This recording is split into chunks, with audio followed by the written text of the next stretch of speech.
So it's a blustery afternoon in Gettysburg National Park, and I'm going to paint a quick, simple sketch of these trees that you see here. Just as kind of attracted to the simplicity of this scene. And I'm going to zero in on the trunks of these trees. Just thought it made a nice pattern that would be fun to paint.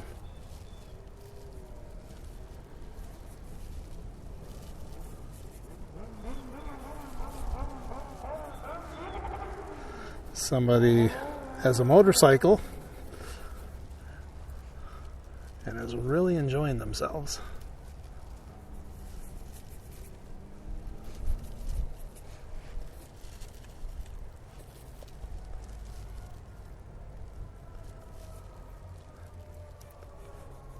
So this is an approximate block into the composition. I'm using transparent red oxide and just a little bit of ultramarine blue. And by the way, my colors: titanium white, cadmium lemon, cadmium yellow light, yellow ochre, transparent red oxide, cadmium red, alizarin crimson, ultramarine blue, cobalt blue, cerulean blue, viridian, and chromium green oxide.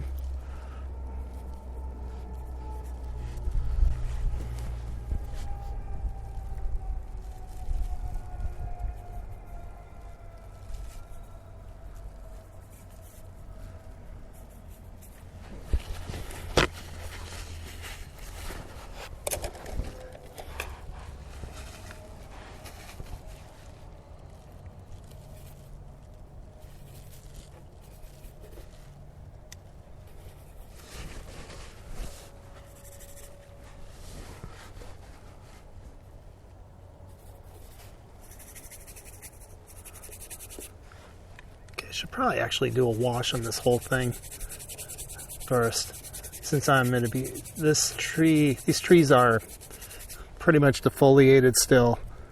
We're in the kind of early mid-spring. It's mid-late April here, and when you're painting these defoliated trees, I have another video on defoliated trees, doing them on an overcast day, a big, one whole tree versus a close-up, which is what we're doing here. But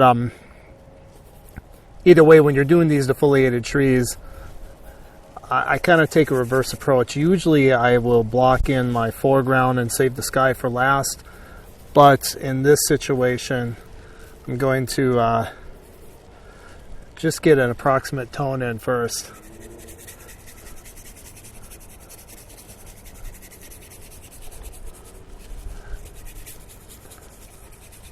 And times I might even start with a tone canvas, but I didn't do that this time. So we'll just tone the one that I have here.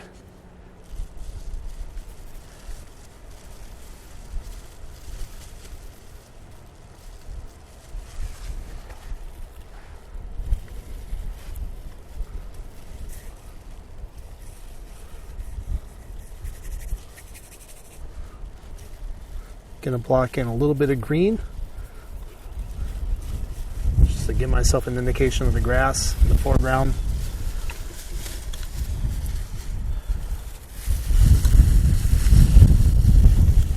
Dealing with quite a bit of wind here.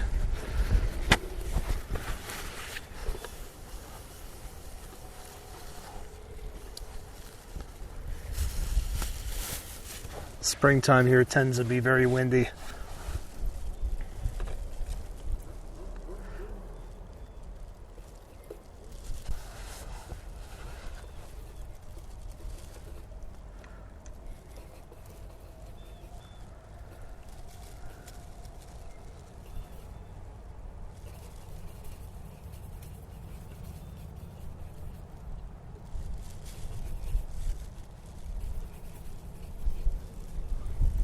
If you're new to my channel, if you could do me a favor and subscribe, that would be great. It really helps me to keep this going. And hit the like button also.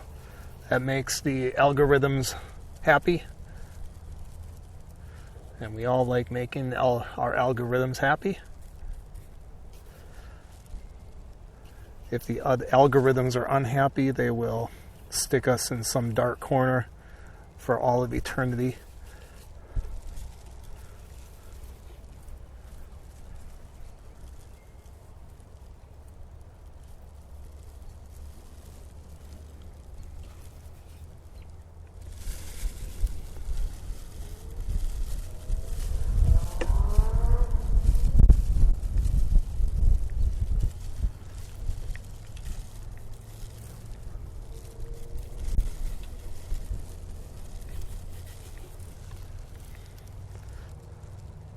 We have a curious onlooker on the road.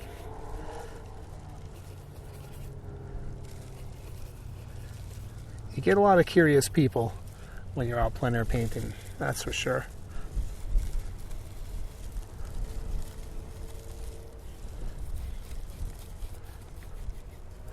Okay, so I'm starting with my darks again.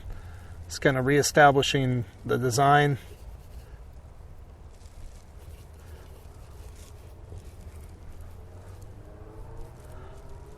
And I'm squinting at this right now. I'm just trying to block in some of these darks.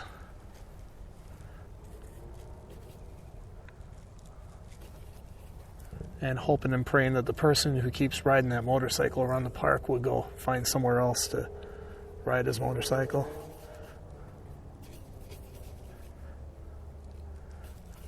I don't mind motorcycles, but when they constantly try to drive them as loud as they can in a peaceful area like this, it gets to be a bit much.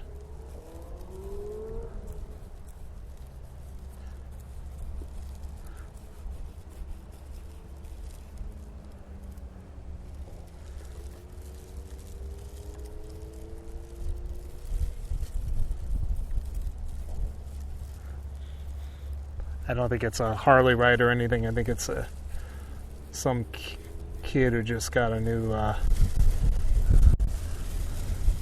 bike or something.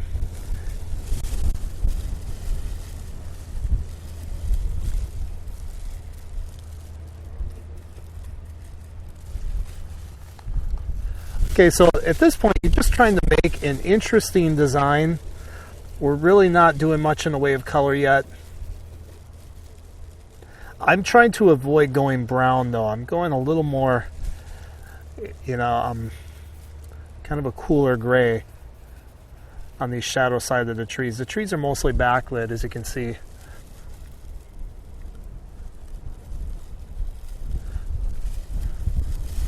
A lot of people think tree trunks and that are brown. They really are not. You can start with brown, but you don't usually want to end up with brown.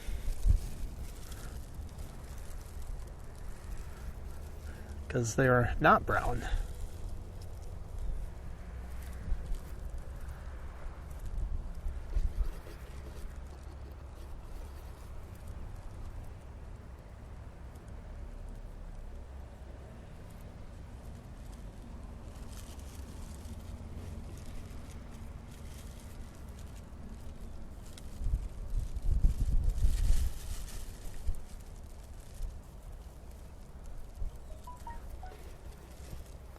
At this point, it's really important to squint as much as you can at your scene.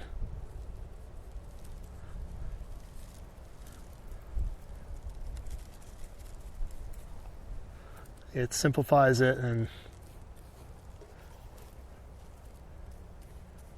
which is what you want to do.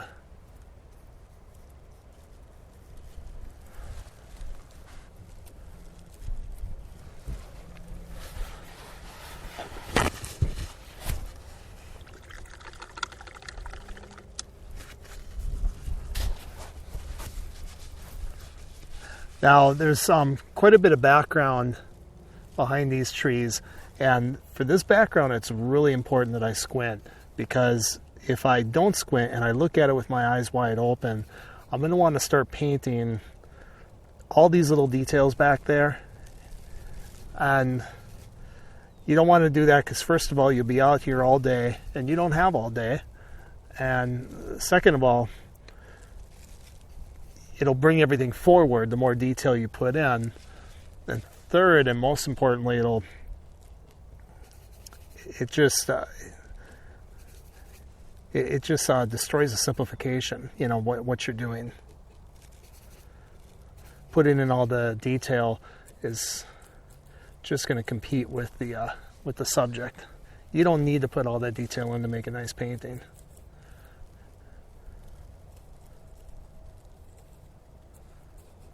So right now I'm just after an approximate color and value.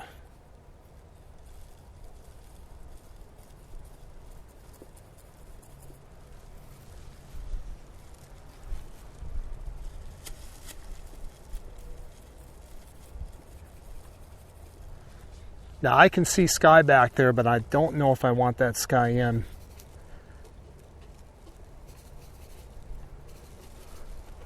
And I'm keeping the paint very thin at this point, which makes it easy to make adjustments later if I need to.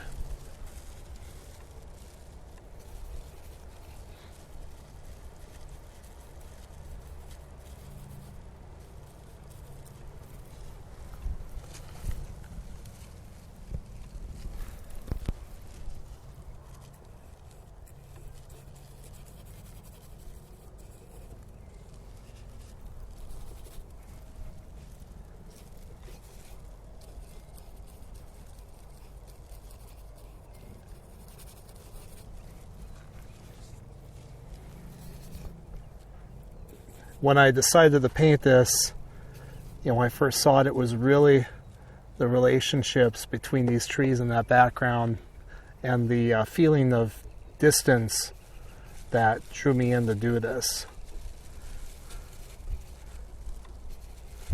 So rather than trying to paint every little color, every little tree back there, just get that overall shape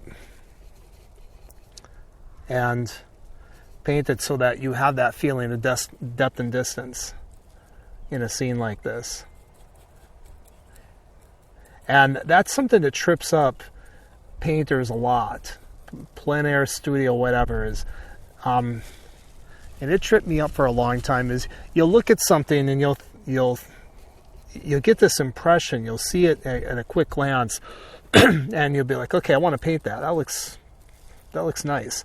And so you get out and you start painting, and then you didn't really analyze what you liked about it in the first place. You just started painting, and you mistakenly thought, well, if I get in all the details, then it's going to turn out good.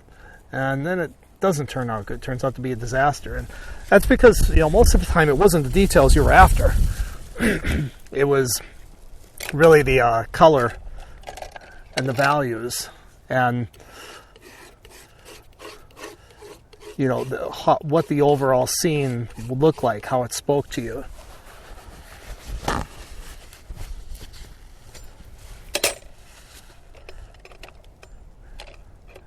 So it's good to analyze your painting, why you're doing it, and then ask yourself, what do you really need to communicate that why, that decision of why you decided to paint it in the first place.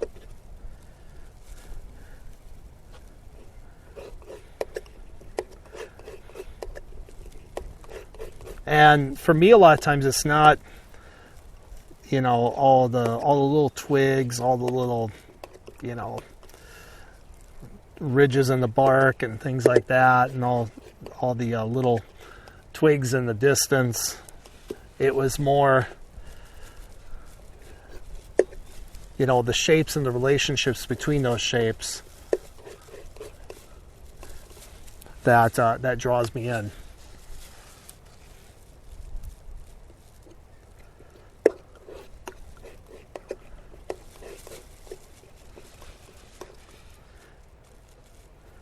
Okay, now I'm going for the highlight on the trees.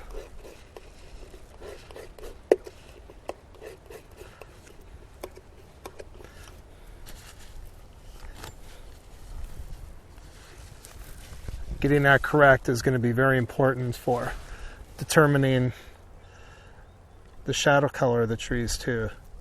So I'm going to put a little bit of that on there. That's too cool. So what we mean by too cool is that it leans too much toward blue. Warmest color in the palette is orange, at least in my opinion. Some people say it's yellow. I think they're wrong, because yellow can go toward green or it can go toward red, which makes it orange. If it goes toward green, it's a cool yellow. If it goes toward orange, it's a warm yellow.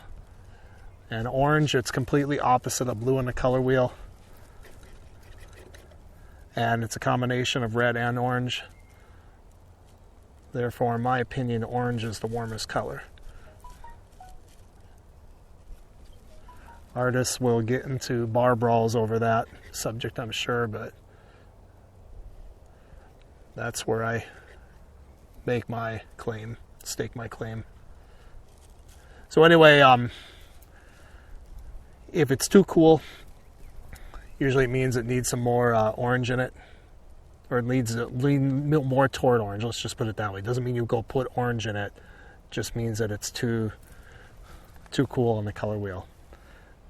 Now, the other thing is that these trunks have to go a lot cooler than I have them here. So I'm going to put in some of this highlight just as an indication, knowing that it's probably still, it might still be reading a little too cool because the shadow side's a little too warm yet. So I'm hoping that when I put in these cools on the branches, or on the trunks, that's going to help everything make sense. We'll see. If not, I'm going to have to scrape it off and start over again.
Okay, so now I'm just playing off what I have laid down here to try to figure out these more ambiguous cools that I have in there. Now in here, I got a little dark with the value. So I'm going to go in and fix that right now.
back to my tree brush.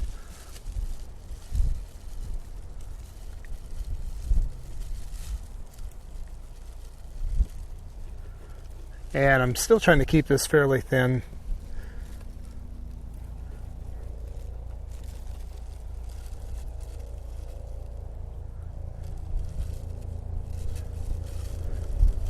Because I know I'm going to have to add even more color as I go.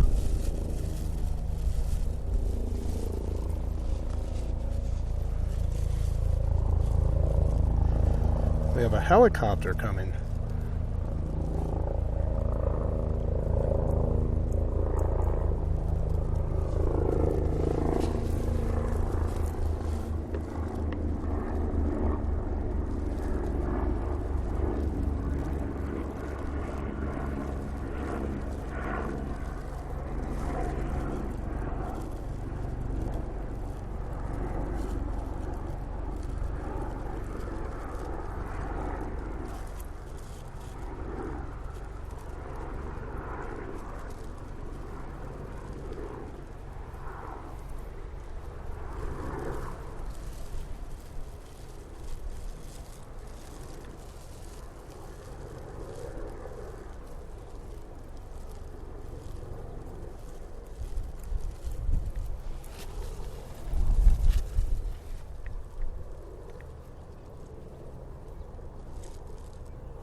Now this tree comes out here and gets really cool and a lot lighter. I'm actually going to cool it with some Viridian.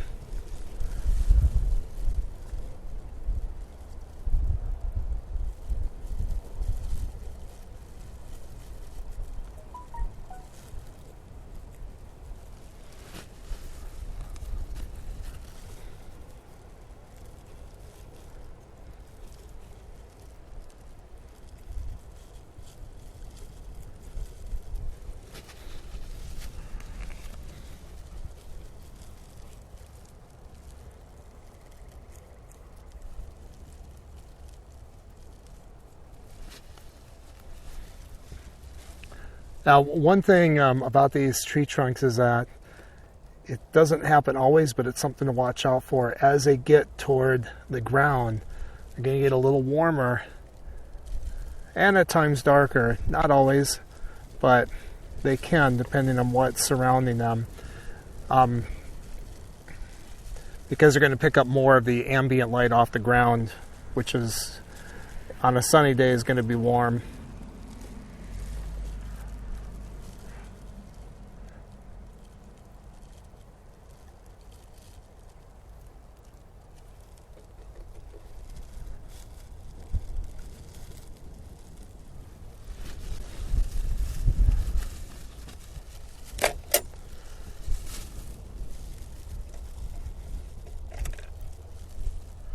Actually, I think I'm going to stick back with my bigger brush still.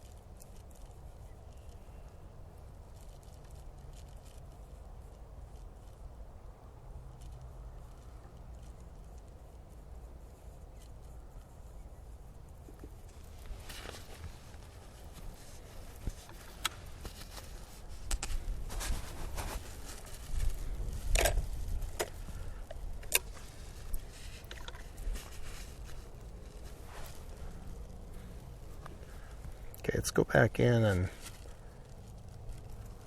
refine some of these highlights some more.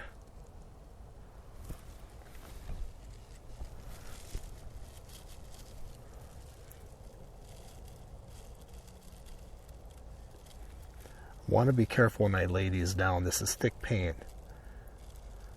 I don't want to blend it too much, because if I blend it into this darker paint, that darker paint is cooler, and it's going to destroy the warmth of the highlight, and it's not going to look good.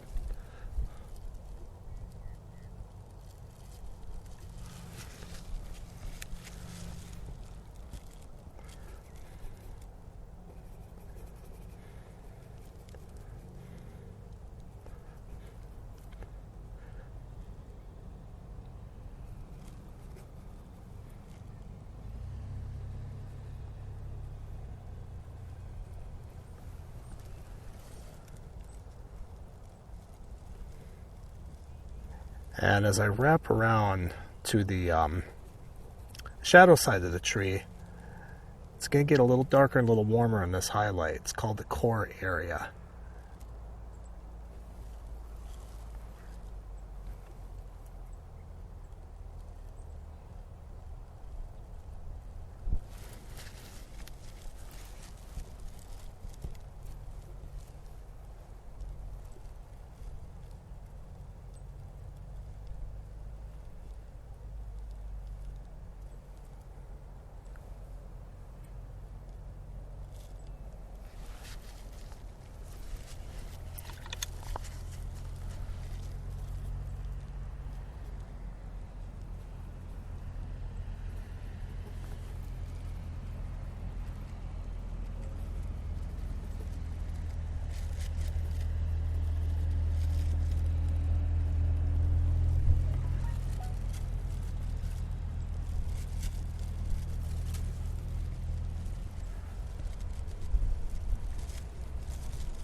Now, right in this area between where the highlight terminates and the tree rolls around into the shadow area, right after the highlight completely terminates, there's a slightly darker area that you can see.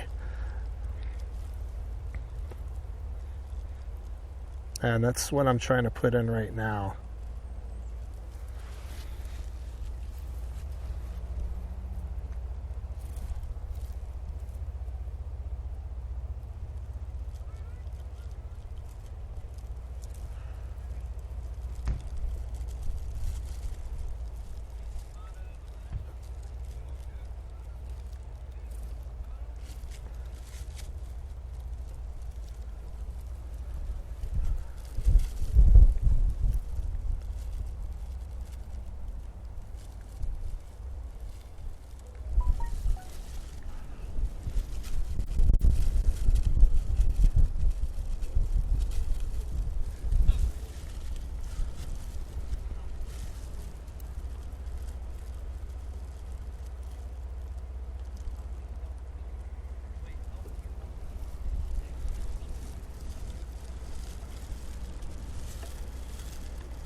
Good, how you doing?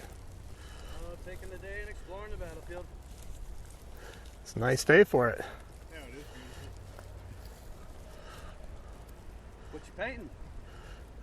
Just the trees there. Nice. Where are you guys from? I'm from Elizabethtown. Okay. Yeah, I grew up in Mechanicsburg, but lived in Gettysburg for a few years before moving back to E-Town. Okay. have to come to get out of that town. Yeah, it's very nice here. Very historic. Oh yeah. Yeah, we wouldn't be here otherwise. Nope. Otherwise, this would just be another town in Pennsylvania. Yeah, it'd probably be all developed too at this point.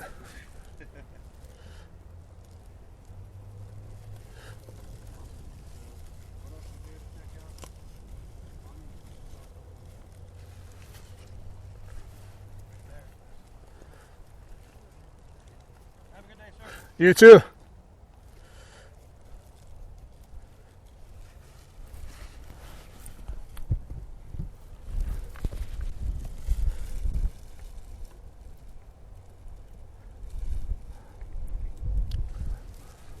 Had some company there.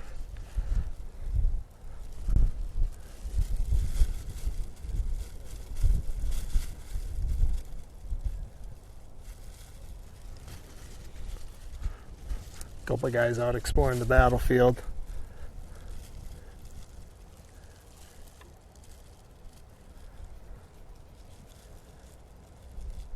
I painted here quite a bit, and it's really something when you know, when I think that I could be painting somewhere where somebody passed away. I'm sorry? Can I come up? Yeah, just be careful of my stuff here. I didn't want to bother you if you're concentrating too much.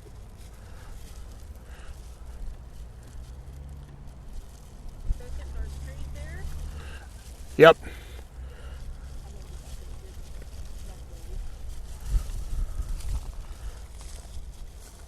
Watercolor? No, oil. Oh, I couldn't tell from distance. Oh my gosh.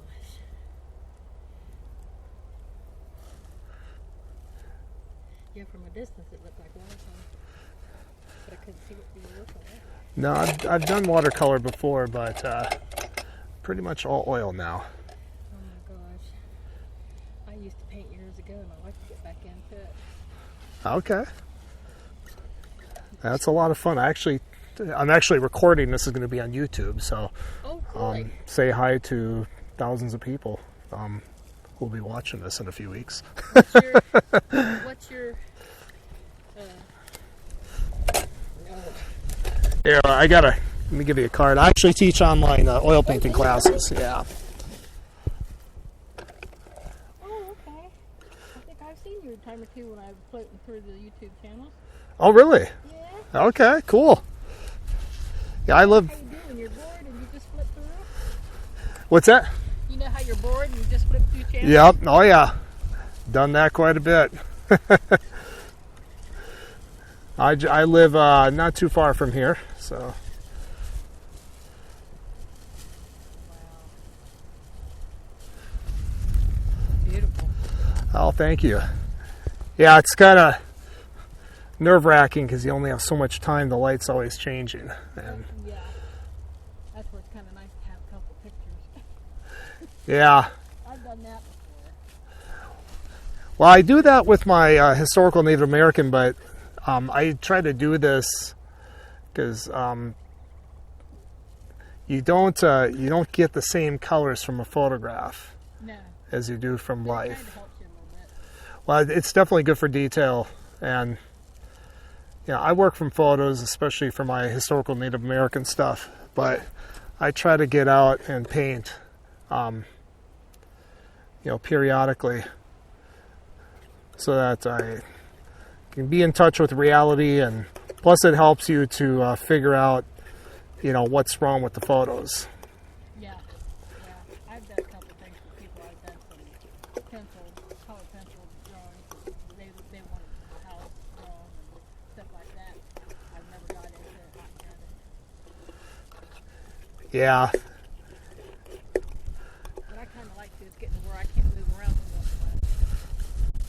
Gives me something that I can pick a spot and sit down. Yeah. Well, at the classes I teach, the students like it because I got students from all over the country, and I even have some from Great Britain. But it's nice because we meet on Saturday afternoons and early afternoon, and everyone paints, and it's a lot of fun, So you put schedules up for that on your website? Well, what you can do is you can sign up on the waiting list. If you go to my website, click on workshops, it'll take you to the waiting list. You can sign up when there's an opening. Then I let everyone know. There's gonna be openings here, a few openings for the May class starting. I'm gonna start notifying people either later this week or early next week. So, Oh, there you go. yeah. I've done a lot of work with the foils. I do a couple foils, but I kind of like the acrylics a little bit better. They're a little bit more forgiving. For me, Yeah, I've done acrylics, but not. I didn't like them as much. I don't like how quick they dry. So I'm more of an oil guy. I like the ability to manipulate and blend and everything. okay, well, thank you for the card. Sure. Appreciate it. Yeah, thanks for stopping by. All right, take care. You too.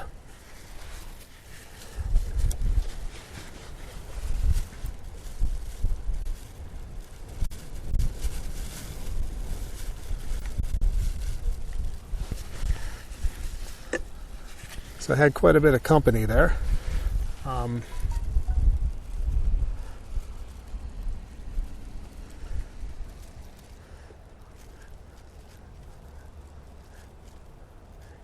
You always get some company when you're out plein air painting.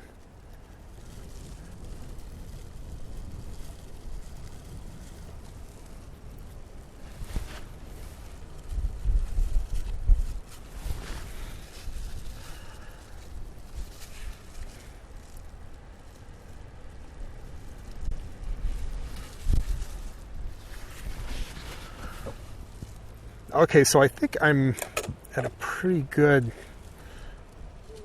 point with these trees. The sun keeps moving this way, and it keeps bringing the highlights of the trees over more, so you see more highlight than shadow. So I don't want to keep chasing that light if I can help it.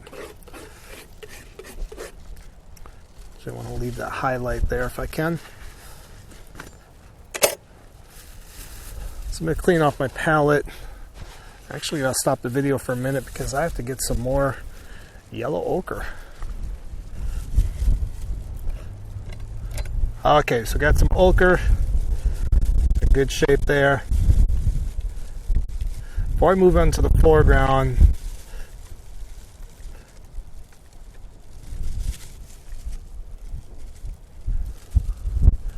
want to just put some of these cool lights, cool highlights I'm seeing there.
Okay, so let's get in some of this foreground.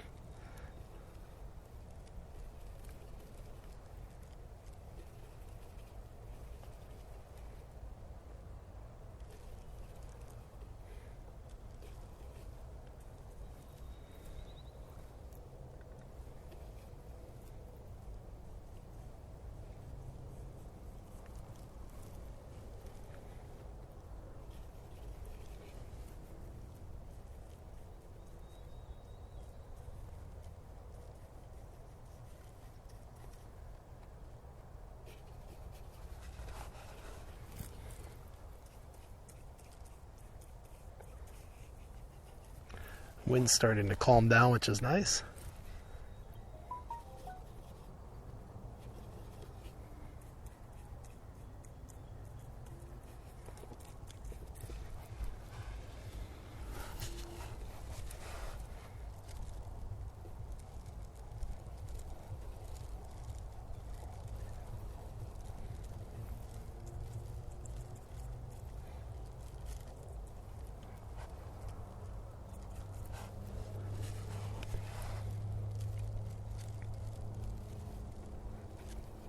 Now back in here, when you have this light area that starts kind of receding back here toward the shadow, it gets a little darker just right in there. A little too cooler. I made it a little too warm there.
So as I move closer to the sun here, I'm going a little bit lighter in value, a little warmer, and a little cooler and a little darker as I move away. Just because I'm actually seeing that here. That's a little technique you can use in your paintings to emphasize the direction of light, but I'm actually seeing it. So I'm putting it in.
Okay, there's some dead grass or dead leaves and things like that that kind of make their way out here to break up this green a little bit. So I'm going to stick that in there.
Okay, now in here, this is an area of a bunch of fallen branches, and there's some rocks in there and all kinds of business. I'm just squinting at this and then just trying to give some approximate shapes of color. I'm not worried about showing everything literally. I just don't have time.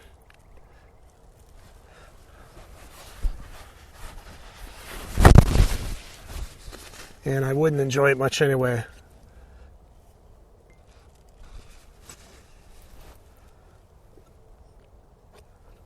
So when you get into these more ambiguous areas where you really can't make out absolutely precise shapes, don't worry about it. Just squint at it and try to just suggest it with just shapes of color. Give an impression of it, which is what the Impressionists were really good at doing.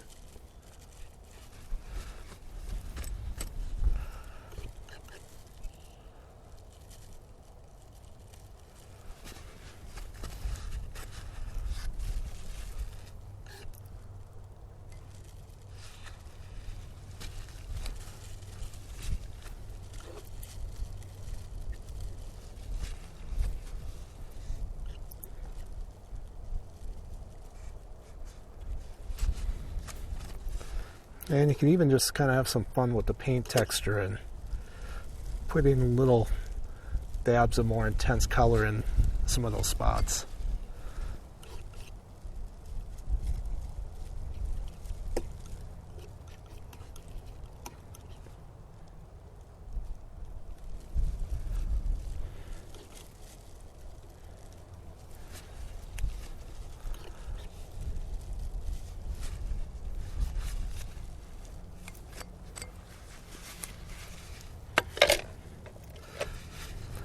Okay, so I'm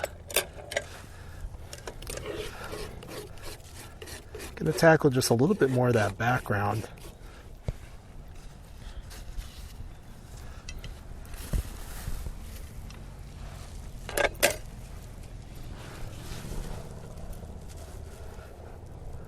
Normally, I don't like chasing the light, but there was a brief moment when that background was covered by a cloud, and it created a really neat kind of dark shadow back there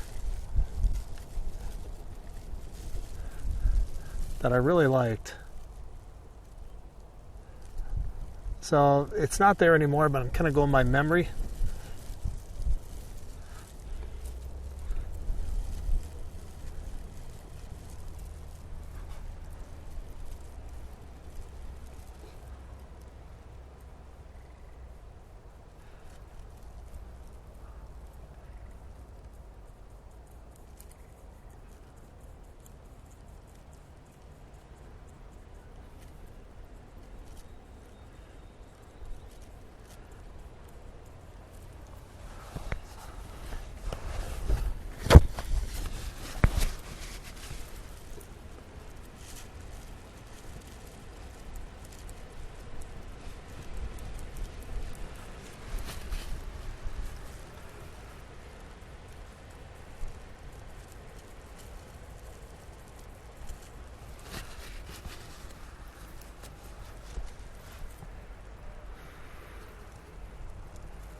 I was saying to that lady earlier, I teach live online oil painting classes through Zoom. We meet every Saturday, and we spend 4 weeks going over a painting from start to finish. So if you're interested, we paint a lot slower. If you're interested in going further in depth, and learning from me, click on the link in the description below. That'll take you to the page where you can get on the waiting list. And when a spot is open, I let everyone know, and that's first come, first serve. But love to have you there. We go pretty in depth. I don't do quite as much talking here because I'm really up against the clock. But there we take a lot more time. Plus, I will do whatever painting we're doing for the class. I usually demo it on my own from start to finish and record it. And then you get access to that to watch.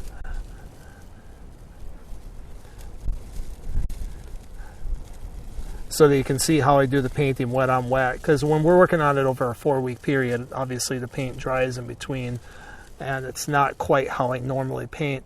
But we do it that way so that you guys can learn.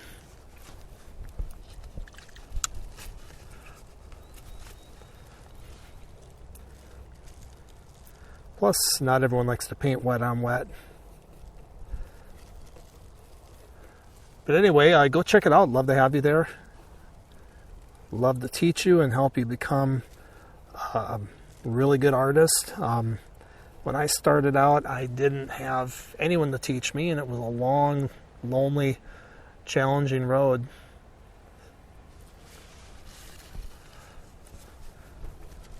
Of course, when I started, we did have the internet, but they weren't doing what they are with it today. So,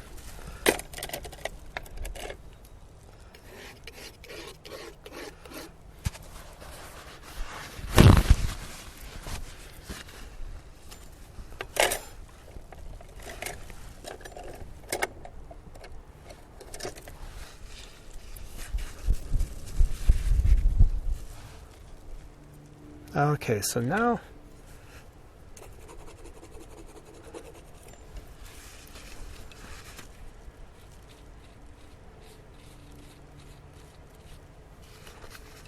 let's get in some of these branches.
No, my hand's probably kind of in the way. I apologize, but it's just the way I got to do it right now.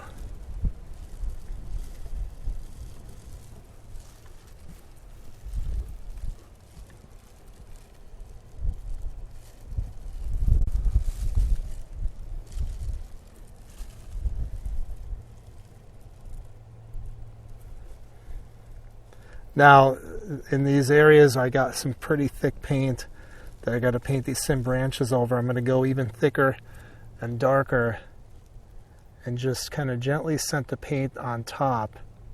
even with gently setting it on top, it's going to mix in with the lighter paint and lighten it. So that's why I compensate and I go a little thicker than I need to, or a little darker than I need to. Now, I talked about this in one of my other videos on painting defoliated trees, but one of the big problems that beginners have when they're painting defoliated trees is that they make the values of the thinner branches as dark as the values of the bigger branches.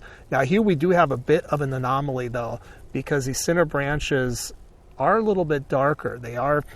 They're not picking up the light, the reflected light in that these bigger trunks are. So that's a little bit of a violation of the principle that I had mentioned earlier. That's very, very important, that you have to lighten your values as you go out to the thinner branches. That's why it's so important to try to, remember some of these rules, but try to suspend any serious prejudices you may have when you go out and paint. Because nature is going to throw at you things that might not be in the rule book.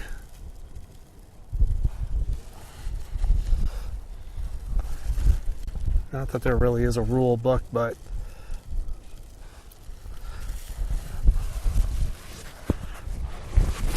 there are things that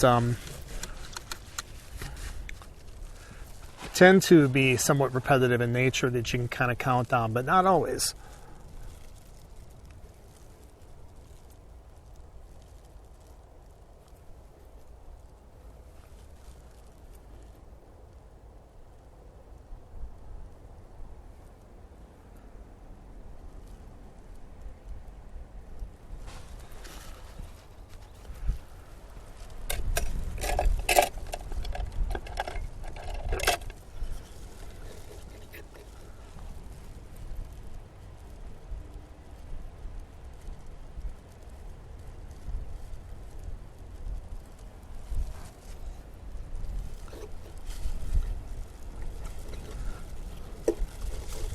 Okay, for these thinner branches, I'm going to go a little bit lighter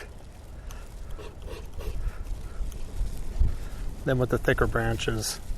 Because of the principal diffraction, these smaller branches should be a little lighter in value. That's what's going to make them look realistic and keep them from looking pasted on.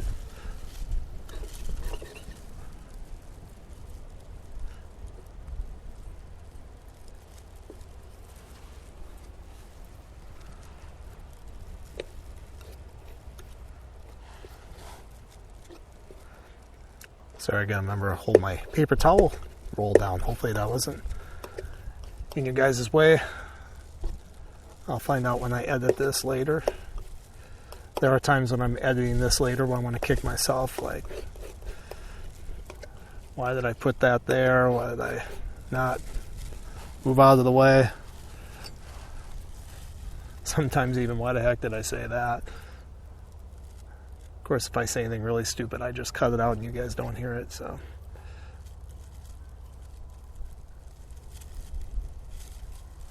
But I try not to say anything too stupid.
Okay, now I think this branch might be a little too dark, a little too warm.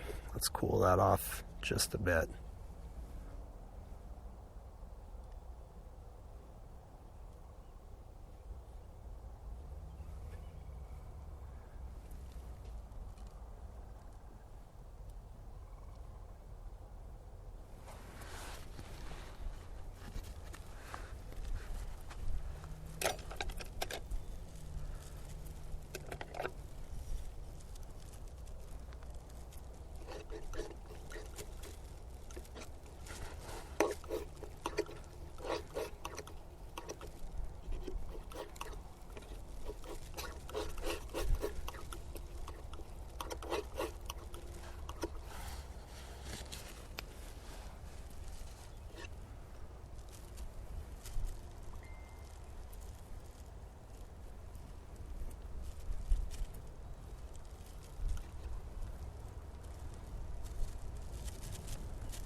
Just some little shrubs and things like that growing in here.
Okay, for a little sketch, I think we're pretty good here. So I think I will call this a painting.